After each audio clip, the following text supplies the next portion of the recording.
पाठ 12 मेरी उड़ान। पाठ प्रवेश। डॉक्टर अब्दुल कलाम के बचपन की गहराई एवं व्यापकता ने उनके भीतर ताजगी एवं प्रेरणा का स्रोत भर दिया। एक विनम्र सीधे साधे कलाम ने अपनी अदम्य प्रतिभा से भारतवासियों को गौरवान्वित किया। उनके जीवन के प्रारंभिक वर्ष एक सुदृढ़ व्यक्तित्व की नींव तैयार कर चुके थे, जिसके पुंज से भारतीय विज्ञान प्रकाशमान हो उठा।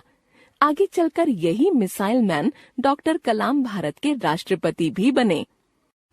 मेरा जन्म मद्रास राज्य अब तमिलनाडु के रामेश्वरम कस्बे में एक मध्यम वर्गीय तमिल परिवार में हुआ था।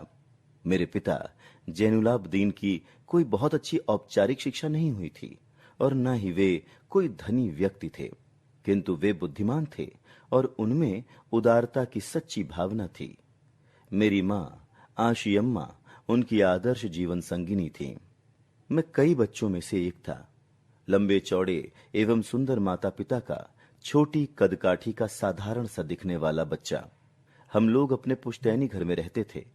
ये घर 19वीं शताब्दी के मध्य में बना था। रामेश्वरम की मस्जिद वाली गली में बना ये घर चूने पत्थर और ईंट से बना पक्का और बड़ा था।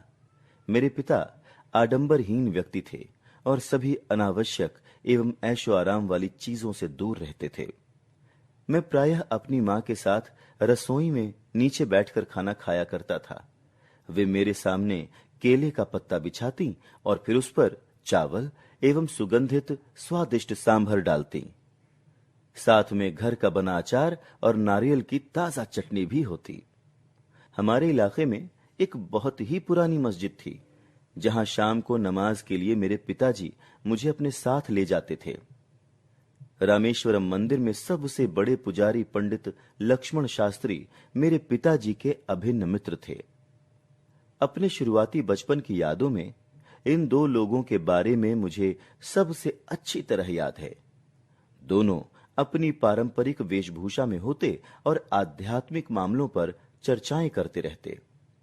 मुझे याद है, पिताजी की दिनचर्या पौ फटने के पहले ही सुबह 4 बजे नमाज पढ़ने के साथ शुरू हो जाती थी। नमाज के बाद वे हमारे नारियल के बाग जाया करते। बाग घर से करीब 4 मील दूर था। करीब दर्जन भर नारियल कंधे पर लिए पिताजी घर लौटते और उसके बाद ही उनका नाश्ता होता। उनकी यह दिनचर्या जीवन के 6ठे दशक के आखिर तक बनी रही। मैंने अपनी विज्ञान एवं प्रौद्योगिकी की सारी जिंदगी में पिताजी की बातों का अनुसरण करने की कोशिश की। जब पिताजी ने लकड़ी की नौकाएं बनाने का काम शुरू किया, उस समय मैं 6 साल का था। ये नौकाएं तीर्थयात्रियों को रामेश्वरम से धनुषकोडी, जिसे सेथुक्काराई भी कहा जाता है, वहां तक लाने ले जाने के काम आती थी। एक स्थानीय ठेकेदार अहमद जलालुद्दीन के साथ पिताजी समुद्र तट के पास नौकाएं बनाने लगे।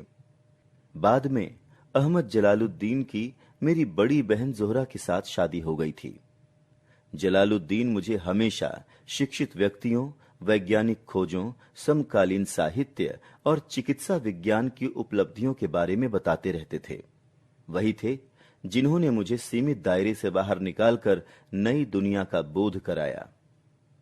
मेरे बाल्यकाल में पुस्तकें एक दुर्लभ वस्तु की तरह हुआ करती थीं। हमारे यहाँ स्थानीय स्तर पर एक पूर्व क्रांतिकारी या कहिए उग्र राष्ट्रवादी STR मानिकम का निजी पुस्तकालय था। उन्होंने मुझे हमेशा पढ़ने के लिए प्रोत्साहित किया। मैं अक्सर उनके घर से पढ़ने के लिए किताबें ले आया करता था। जिस व्यक्ति का मेरे बाल जीवन पर गहरा असर पड़ा, वे मेरे चचेरे भाई शमसुद्दीन थे। शमसुद्दीन रामेश्वरम में अखबारों के एकमात्र वितरक थे। अखबार रामेश्वरम स्टेशन पर सुबह की ट्रेन से पहुंचते थे। चूंकि अखबार में जो कुछ भी छपा होता वह मेरी समझ से परे होता, इसलिए शमसुद्दीन द्वारा ग्राहकों को अखबार बांटने से पहले मैं सिर्फ अखबार में छपी तस्वीरों पर नजर डालकर ही संतोष कर लेता था। सन 1939 में जब द्वितीय विश्व युद्ध छिड़ा, तब मैं 8 वर्ष का था। उसका पहला नतीजा इस रूप में सामने आया कि रामेश्वरम स्टेशन पर गाड़ी का ठहरना बंद कर दिया गया। ऐसी स्थिति में अखबारों के बंडल रामेश्वरम और धनुषकोडी के बीच रामेश्वरम रोड पर चलती ट्रेन से गिरा दिए जाते थे। तब शमसुद्दीन को ऐसे मददगार की तलाश हुई जो अखबारों के गिरे हुए बंडलों को उठाने में उनका हाथ बटा सके। स्वाभाविक है, मैं ही मददगार बना। इस तरह शमसुद्दीन से मुझे अपनी पहली तनख्वाह मिली। आधी शताब्दी गुजर जाने के बाद आज भी मैं अपने द्वारा कमाई पहली तनख्वाह पर गर्व करता हूं। मुझे अपने पिताजी से विरासत के रूप में ईमानदारी और आत्मानुशासन मिला तथा मां से ईश्वर में विश्वास और करुणा का भाव। लेकिन मैंने जलालुद्दीन और शमसुद्दीन के साथ अपना जो समय गुजारा, उसका मेरे बचपन में एक अद्वितीय योगदान रहा। जलालुद्दीन एवं शमसुद्दीन बहुत सहज बुद्धि के थे और मेरे अकथनीय संदेशों का यूं झट से जवाब दे देते थे कि बचपन में मैं बिना किसी हिचकिचाहट के अपनी सृजनात्मकता को उनके बीच रख सका। बचपन में मेरे 3 पक्के दोस्त थे, रामानंद शास्त्री, अरविंदन और शिव प्रकाशन। ये तीनों ही ब्राह्मण परिवारों से थे। रामानंद शास्त्री तो रामेश्वरम मंदिर के सबसे बड़े पुजारी पंडित लक्ष्मण शास्त्री का बेटा था। अलग अलग धर्म, पालन पोषण, पढ़ाई लिखाई को लेकर हम में से किसी भी बच्चे ने कभी भी आपस में कोई भेदभाव महसूस नहीं किया। मेरी मां और दादी घर के बच्चों को सोते समय रामायण के किस्से और पैगंबर मोहम्मद से जुड़ी घटनाएं सुनाती थीं। द्वितीय विश्व युद्ध खत्म हो चुका था और भारत की आजादी भी बहुत दूर नहीं थी। गांधी जी ने ऐलान किया, भारतीय स्वयं अपने भारत का निर्माण करेंगे। पूरे देश में अप्रत्याशित उम्मीदें थीं। मैंने अपने पिताजी से रामेश्वरम छोड़कर जिला मुख्यालय रामनाथपुरम जाकर पढ़ाई करने की अनुमति मांगी। सन 1950 में इंटरमीडिएट की पढ़ाई के लिए त्रिची के सेंट जोसेफ कॉलेज में दाखिला ले लिया। जब मैं सेंट जोसेफ कॉलेज के अंतिम वर्ष में था, तभी मुझे अंग्रेजी साहित्य पढ़ने का चस्का लगा। ये वो समय था जब भौतिक शास्त्र में मेरी गहरी रुचि हो गई थी।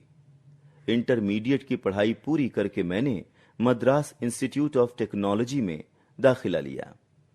मेरी पढ़ाई के लिए मेरी बहन जोहरा ने अपने हाथों के कड़े और हार गिरवी रखे।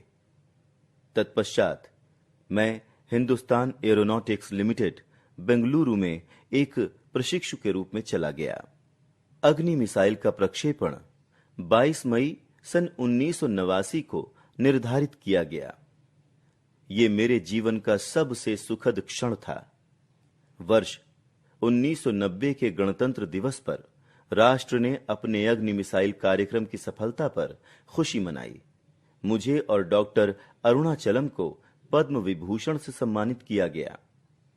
मैं आज करीब करीब वैसे ही रहता हूं जैसे उस समय रहता था।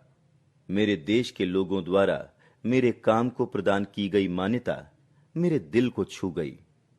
बड़ी संख्या में वैज्ञानिक और इंजीनियर देश छोड़कर पैसा कमाने के लिए विदेश चले जाते हैं। ये सही है कि उन्हें निश्चित ही वहां पैसा काफी मिलता है, पर अपने देश के लोगों के प्रेम और सम्मान की क्या कोई भरपाई कर सकता है? लेखक डॉक्टर APJ अब्दुल कलाम।